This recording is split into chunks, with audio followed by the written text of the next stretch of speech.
Well, to do that, a couple things. I start by not taking their sin personally. I can be much more of a loving leader in their life by not taking their sin personally. You say, well, why? How can you not take it personally? They sinned personally against you. They might have lied right to you. They were really trying to deceive you. How can you not take that personally? Don't take it personally. It comes back to what I said earlier in one of the questions. Why are you surprised that they would lie to you? You gave birth to a liar. That's what they do. Don't be shocked that they lied to you. Don't be shocked that they're selfish. Don't be shocked that they're foolish. Don't be shocked that's how they're born. Our job is to catch them, correct them, and in a gracious, loving environment, give them a chance through our 18, 20 years of exposure to get them on focus. God gives us plenty of time to pull this off. It can be done, and it is done all the time. And so we don't take it personally. And then another thing is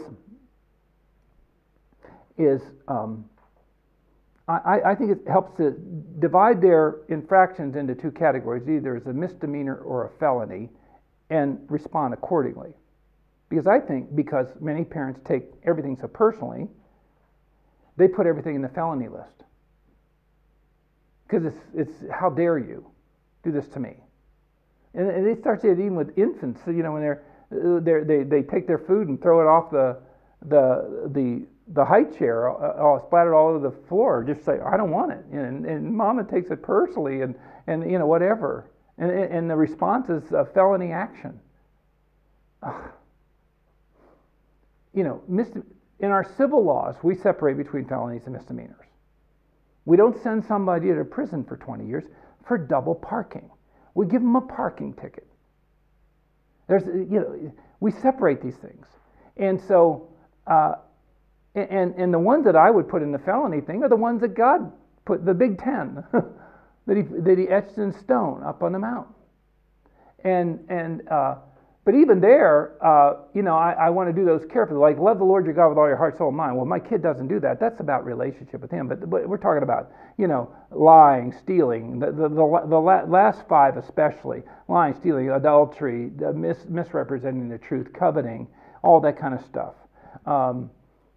Those are the ones that, when they do that, okay, now we've got to have some pretty strong response to this, so that you might rethink this. And that changes everything. And then the last thing I would like to say to respond to this thing is, I think it's where I think a wise, grace-based parent keeps rules and relationship always together at all times. Because, see, rules without relationship lead to rebellion. Rules, legalism, performance, without a heart connection, the kids finally resent it and they say, this isn't worth it, and so they rebel. But relationship without rules leads to resentment. Because if we're trying to be so close to them, but we don't frame the parameters of normal deportment in life, they're going to make mistakes and they're going to resent us for, why didn't you teach me? Why didn't you put the rules down there? Why didn't you enforce them? Because now I'm in a big mess, and you're the parent, for crying out loud. It's your job to do this. And so they end up resenting us. Now, rules, relationship. Does that sound familiar? Rules, truth, relationship, grace. He was filled with grace and truth all at once. And when we keep those together, things work better.